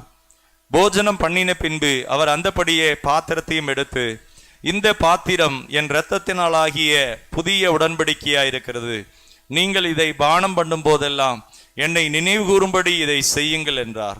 ஆகையால் நீங்கள் இந்த அப்பத்தை புசித்து இந்த பாத்திரத்தில் பானம் பண்ணும் போதெல்லாம் கர்த்தர் வருமளவும் அவருடைய மரணத்தை தெரிவிக்கிறீர்கள். எல்லாரும் கரங்களை உயர்த்தி ஆண்டவரை நினைவு கூர்ந்து வாய்களை திறந்து எல்லாரும் கர்த்தரை நாம் ஸ்தோத்திரிப்போம். ஹல்லேலூயா, ஹல்லேலூயா. நன்றி ஆண்டவரே. இந்த திருவிருந்துக்காக வின்சென்ட் சார் வந்து அவங்க ஜெபம் பண்ணுவோம். ஹல்லேலூயா. எல்லாரும் கரங்களை உயர்த்தி கர்த்தரை நாம் ஸ்தோத்திரிப்போம். ஹல்லேலூயா, ஹல்லேலூயா. நன்றி ஆண்டவரே, நன்றி கர்த்தாவே. ஸ்தோத்திரம், ஸ்தோத்திரம், ஸ்தோத்திரம் ஆண்டவரே. ஹல்லேலூயா. எல்லாரும் வாய்களை திறந்து கொஞ்ச நேரம் ஆசீர்வாதமான இந்த பாத்திரத்துக்காக, இந்த உடன்படிக்கையின் இரத்தத்திற்காக, அவருடைய சரீரமாகிய இந்த அப்பத்திற்காக, ஹல்லேலூயா, ஹல்லேலூயா, ஹல்லேலூயா. நன்றி அப்பா. எல்லாரும் ஸ்தோத்திரம் பண்ணுவோமா. ஸ்தோத்திரம், ஸ்தோத்திரம், ஸ்தோத்திரம், ஸ்தோத்திரம். ஆண்டவரே, சுகம், பலன், ஜீவனை நீங்க எனக்கு வைத்திருக்கிறதற்காக, புதிய பலனை எனக்கு தருகிறதற்காக, இந்த உடன்படிக்கையின் இரத்தத்திற்காக எல்லாரும் ஹல்லேலூயா, ஹல்லேலூயா. நன்றி அப்பா, நன்றி அப்பா, நன்றி அப்பா. எல்லாரும் வாய்களை திறந்து ஸ்தோத்தரிப்போமா. ஸ்தோத்திரம், ஸ்தோத்திரம், ஸ்தோத்திரம். ஆண்டவரே, உம்முடைய இரத்தத்தினால என்னை பரிசுத்தப்படுத்தினதற்காக, உம்முடைய வல்லமையினால என்னை நிரப்பினதற்காக, என்னை ஆசீர்வதித்து அனுப்புங்க ஆண்டவரே. உங்க வல்லமை என்னை ஆசீர்வதிக்கட்டும், என்னை பலப்படுத்துங்க ஆண்டவரே. ஹல்லேலூயா. சஜோம் பண்ணுங்க சார். சர்வ வல்லமையுள்ள எங்கள் அன்பின் பரலோக பிதாவே, இந்த மனமகிழ்ச்சியின் நாளுக்காக உம்மை நன்றியோடு உம்மை துதிக்கிறோம், சோதரிக்கிறோம் ஆண்டவரே. ஆண்டவரே, சபையாராக நாங்கள் கூடி உம்முடைய சமூகத்திலே உம்மை துதிக்கவும் ஆராதிக்கவும் நீர் எங்களுக்கு பாராட்டின கிருபைக்காக நன்றியோடு தெரிவித்துக் கொள்கிறோம். கர்த்தாவே, கிறிஸ்து இயேசுவுக்குள்ளாக எங்களை நீ அழைத்து தெரிந்து கொண்டிருக்கிறீர் ஆண்டவரே. அதோடு மட்டுமல்ல, எங்களை கிறிஸ்து இயேசுவுக்குள்ளாக நீதிமான்களாக்கி இருக்கிறீர் ஆண்டவரே. நீர் கல்வாரியிலே எங்களுக்காக பாடுபட்டு மரித்து அடக்கம் பண்ணப்பட்டு உயிரோடு எழுந்து அதை நினைவு கூறும் விதமாக உம்முடைய திரு சரீரத்தை அப்பமாகவும் உம்முடைய இரத்தத்துக்கு நினைவாக திராட்சை ரசத்தை பானம் பண்ணவும் நீர் எங்களை பங்குள்ளவர்கள், அந்த ஆசீர்வாதத்தின் பங்குள்ளவர்களாக நீர் எங்களை மாற்றி இருப்பதற்காக நன்றியோடு உம்மை துதிக்கிறோம், சோதரிக்கிறோம் ஆண்டவரே. இதை உட்கொள்வதனால் எங்கள் ஜீவன், பலன், சுகம் உண்டாயிருக்க நீர் ஆசீர்வதித்ததற்காயும் நன்றியோடு உம்மை துதிக்கிறோம், சோதரிக்கிறோம் ஆண்டவரே. கர்த்தாவே, நீர் நல்லவரும் நன்மை செய்கிறவருமாய் இருக்கிறீர். நீரே எங்களை வழி நடத்துகிறீர். ஒவ்வொருவரையும் நீர் இந்த திருவிருந்தின் வழியாக ஆசீர்வதித்து அனுப்புவதற்காகவே நன்றியோடு துதிக்கிறோம், சோதரிக்கிறோம் ஆண்டவரே. இயேசு கிறிஸ்துவின் நாமத்தில் ஜெபிக்கிறோம் எங்கள் நல்ல பிதாவே. ஆமென், ஆமென், ஆமென். ஹalleluya. கொஞ்ச நேரம் நம்ம அப்படியே எல்லாரும் பரிசுத்த ஆவிக்குள்ள நிரம்பி கர்த்தரை நாம் ஸ்தோத்தரிப்போம். ஓ ராபாலா ராபா கதரா மா ஷம்பலா ராபா தடபா ஓ லபா கரமா ஷம்பலா ரதடபா. ஓ எல்லாரும் வாய்களை திறந்து ஸ்தோத்தரிப்போம். ஹalleluya. ஆண்டவரே உம்முடைய வல்லமைக்காக, பரிசுத்த ஆவியானுடைய அந்த வல்லமைக்காக. ஓ ராபா பாபா பாபா ஷபலா ரதடபா ரதடபா ஓ லபா கதரா மன ரதடபா ரதபா ஓ ராபா கபரபா. ஆண்டவரே உமக்கு ஸ்தோத்திரம் அப்பா. ஒருவேளை எந்த குறைவு இருக்குமானா, கண்களின் இச்சையோ அல்லது ஜீவனத்தின் பெருமையோ அல்லது மாம்சத்தின் இச்சையோ, உம்முடைய இரத்தத்தினாலே என்னை பரிசுத்தப்படுத்துங்க ஆண்டவரே. ஓ உம்முடைய இரத்தத்தினாலே என்னை சுத்திகரித்ததற்காக ஹalleluya. குறைகள் எல்லாம் மன்னிங்க ஆண்டவரே. ஆண்டவரே நீங்க என்னை ஆசீர்வதிக்கிறதுக்காக நன்றி அப்பா, நன்றி அப்பா. ஸ்தோத்திரம் ஸ்தோத்திரம். அப்பத்தையும் ரசத்தையும் நீர் ஆசீர்வதித்ததற்காக நன்றி. இதன் வழியாக ஆண்டவரே எங்களுக்கு சுகம் பலன் ஜீவனை நீர் தருகிறதற்காக ஸ்தோத்திரம். எங்களுக்குள்ளே சமாதானத்தை வைக்கிறேன். ஓ எங்கள் சந்தோஷம் நிறைவாயிருக்கும்படி செய்கிறேன். ஸ்தோத்திரம் ஸ்தோத்திரம் ஸ்தோத்திரம் ஸ்தோத்திரம். சரீரங்களை பலப்படுத்துங்க, பாதுகாப்பீராக. உம்முடைய இரத்தத்துக்குள்ளாக ஒவ்வொருவரையும் ஒப்பு கொடுக்கிறோம் ஆண்டவரே. ஸ்தோத்திரம் ஸ்தோத்திரம் ஸ்தோத்திரம் ஸ்தோத்திரம் ஸ்தோத்திரம் ஆண்டவரே. இயேசுவின் நாமத்தில் பிதாவே, ஆமென். இந்த பாடலை நான் தொடர்ந்து பாடும்போது முதல்ல சகோதரிகள் வந்து அப்பத்திய ரசத்தை எடுத்துக்கொள்ளுங்க. பிறகு சகோதரர்கள். Price the Lord. ஹalleluya ஹalleluya. கல்வாரியின் அன்பினையே,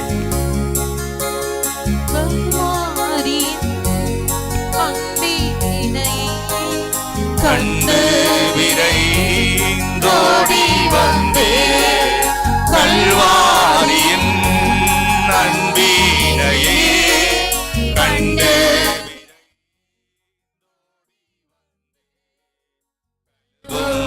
திருரத்தத்தால்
அதற்கு ஆயத்தமாகுங்க. ஆண்டவர் வர்றாரு அப்படிங்கிறத அசட்டையா அந்த நோவாவுடைய நாட்கள்ல எத்தனையோ பேர் நிர்விசாரமா இருந்தாங்க, அசட்டை பண்ணாங்க. ஆண்டவர் அந்த ஜலப்பிரளயம் வந்த போது நோவாவை உள்ள விட்டு கதவை பூட்டிட்டாரு. டைம் முடிஞ்சிருச்சு. ஆண்டவர் நம்ம கொடுத்த இந்த காலங்கள்ல ஒருவேளை அபிஷேகம் பெறலைன்னா அபிஷேகம் பெற்றுக்கொள்ளுங்க. ஒருவேளை ஏதாவது நமக்குள்ள ஒரு சில காரியங்கள், கசப்பு, மன்னிக்க முடியாத காரியங்கள் எதுவும் இருக்குமானா இன்றைய அந்த காரியங்களை தீர்மானம் பண்ணுங்க. இந்த பந்தி உங்களுக்கு ஆசீர்வாதமாக, உங்க குடும்பத்திற்கு ஆசீர்வாதமாக, சபைக்கு ஆசீர்வாதமாக, நம்முடைய தேசத்திற்கு ஆசீர்வாதமாக. ஹல்லேலூயா. தொடர்ந்து அந்த பாடலை பாடலாம். ஆவியோடாத்மா சரீரம் அன்பறிவுமகென்றும் தந்தே ஆலயமாக்கிய இப்போ சீர்வதித்தருளும் ஆலயமாக்கிய இப்போ ஆசீர்வதித்தருளும்.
பாத்திரத்துக்காக எல்லாரும் கரங்களை தட்டி கர்த்தரை மகிமைப்படுத்துவோம். ஹல்லேலூயா.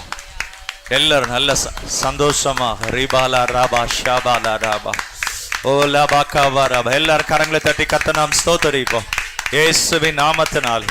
ஓ லகாராமா ஷாபாலா ராகா தராபாலா ராதா ராபா ஓ லகாராமா ஷாபாலா ராதா ராபா கதராபா. ஹல்லேலூயா, ஹல்லேலூயா. நன்றியப்பா. தேவனாலே கூடாத காரியம் ஒன்றுமே இல்லை. அவர் நெறிந்த நாணலை முறியாதவர், மங்கி எறிகிற திரியை அணையாதவர். ஹல்லேலூயா. நான் அவர்கள் நடுவிலே வாசம் பண்ணுவேன், அவர்கள் நடுவிலே நான் உலாவி. ஹல்லேலூயா. அவர்களுக்கு நான் தேவனாயிருப்பேன். நீங்கள் தேவனுடைய ஆலயமாயிருப்பீர்கள். நீங்கள் எனக்கு குமாரரும் குமாரத்திகளுமாக. ஹல்லேலூயா என்று சர்வ வல்லமையுள்ள கர்த்தர் சொல்லுகிறார். ஓ ஹல்லேலூயா. ஆண்டவரே, ஒவ்வொருவரையும் ஆசீர்வதிப்பீராக இயேசுவின் நாமத்தினாலே. ஒவ்வொரு சிறு பிள்ளைகளையும் ஆசீர்வதிங்கப்பா. ஸ்தோத்திரம் அப்பா, ஸ்தோத்திரம் அப்பா. கற்ப கனியை கர்த்தர் ஆசீர்வதிப்பீராக. கண்ணீரெல்லாம் கர்த்தர் துடைப்பீராக. பலவீனம் எல்லாம் நீங்குவதாக. விசேஷித்த பலத்தினால் இடைகட்டுங்கப்பா. ஞானத்தினால் நிரப்புங்க. ஒவ்வொருவரையும் கர்த்தர் பலப்படுத்துங்க. கையின் பிரயாசத்தை கர்த்தர் ஆசீர்வதிங்கப்பா. அவர்கள் கையில வருகிறதை கர்த்தர் பெருக பண்ணுவீராக. அன்றைக்கு ஈசாக்கு அந்த தேசத்திலே ஆண்டவரே பெருகும்படி இடம் உண்டாக்கினீரே, ஒரு ரெகோபோத்தை கட்டளையிட்டீரே. உம்முடைய பிள்ளைகளுக்கு நீர் அப்படி கட்டளையிடுகிறதுக்காக ஆயத்தமாயிருக்கத்தக்கதாக, விழித்திருக்கத்தக்கதாக, ஆண்டவரே உம்முடைய நாமத்தை மகிமைப்படுத்தத்தக்கதா, உம்முடைய வருகைக்கு ஆண்டவரை எப்பொழுதும் விழித்திருக்கத்தக்கதாக, ஒவ்வொருவருக்கும் கொடுத்த வேலை ஆண்டவரை குடும்பத்தை நடத்தத்தக்கதாக, பிள்ளைகளை நடத்தத்தக்கதாக, பிள்ளைகளை உருவாக்கத்தக்கதாக. ஓ ஹல்லேலூயா. திருடன் வருகிற விதமாய் நீர் வருகிறீர் என்று சொல்லப்பட்டிருக்கிறது. நினையாத வேலைகளை இந்த உலகத்தில் இருக்கிற கண்களின் இச்சை, ஜீவனத்தின் பெருமை, மாம்ச இச்சைக்கு சிக்கிக் கொள்ளாதபடி, மோசம் போகாதபடி ஆண்டவரே ஒவ்வொருவரையும் கர்த்தர் ஆயத்தப்படுத்துவீராக. ஹல்லேலூயா. எல்லாம் சொல்லுங்களேன், விழித்திருங்கள். ஆண்டவர் 5 முறை சொல்றார், விழித்திருங்கள், விழித்திருங்கள். ஏன் சொல்றாரு? பொழுது போகாம சொல்றாரா? சும்மா சொல்றாரா? இல்ல, அந்த அளவுக்கு ஆண்டவர் சொல்லுகிற காரியம் முக்கியமாக இருக்கிறது. ஆண்டவரை ஒவ்வொருவரையும் கர்த்தர் அவங்க வைத்திருக்கிற அந்த ஸ்தானத்திலே தன் வீட்டை ஆயத்தப்படுத்த, குடும்பத்தை ஆயத்தப்படுத்த, கையின் பிரயாசங்களில் எல்லாம் உம்முடைய வாக்கு தத்தங்களும் உம்முடைய உன்னதமான திட்டமும் நிறைவேறத்தக்கதா, தேசத்திற்கு ஆசீர்வாதமாக, பட்டணத்திற்கு ஆசீர்வாதமாக, திருச்சபைக்கு ஆசீர்வாதமாக, பிசாசின் கிரியைகளை எதிர்த்து நிற்கிறவர்களாக கர்த்தருடைய நாமத்திலே ஆண்டவரே பிரகாசிக்கத்தக்கதாக ஒவ்வொருவரையும் நீர் பயன்படுத்துங்க, பலப்படுத்துங்க. குடும்பத்தின் தேவைகளை எல்லாம் கர்த்தர் சந்திங்கப்பா. கண்ணீர் யாவையும் கர்த்தர் துடைப்பீராக. வியாதி பலவீனம் எல்லாம் நீங்குவதா. உம்மை கனம் பண்ணின ஒவ்வொரு தசம பாகங்களால, பொருத்தனையினாலே, பொருளால உம்மை கனம் பண்ணி இருக்கிறாங்க. ஆசீர்வதிங்க ஆண்டவரே. ஓலாபா ஷாந்தாலா ராக்கா பாலா ராபா ஷாம்பாலா ராபா. எல்லா மன காயங்களும் நீங்குவதா, குணமாவதா. ஓ உம்முடைய தழும்பால நீர் குணமாக்குகிறதற்கா. ஷாலா பாரா காச்சாரா மனாராபா ஷாபாலா ராதாரா. நன்றி ஆண்டவரே. உம்முடைய வல்லமை ஒவ்வொருவரையும் தொடுவதா, பலப்படுத்து, ஆசீர்வதிங்க. ஆண்டவராகிய இயேசுவின் நாமத்தில் ஜெபிக்கிறோம் நல்ல பிதாவே, ஆமென். நாத்துமாவே கர்த்தரை ஸ்தோத்திரி, முழுமையோட பரிசுத்த நாமத்தை ஸ்தோத்திரி. நாத்துமாவே கர்த்தரை ஸ்தோத்திரி, அவர் செய்த சகல உபகாரங்களையும். ஆமென்.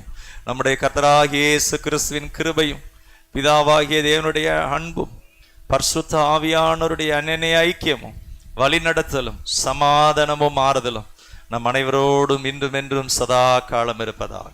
ஆமென், ஆமென். கர்த்தர் தாம் தெரிந்து கொண்டவர்களை தம்முடைய தூதனை அனுப்பி அவர் கூட்டி சேர்ப்பார். ஹல்லேலூயா.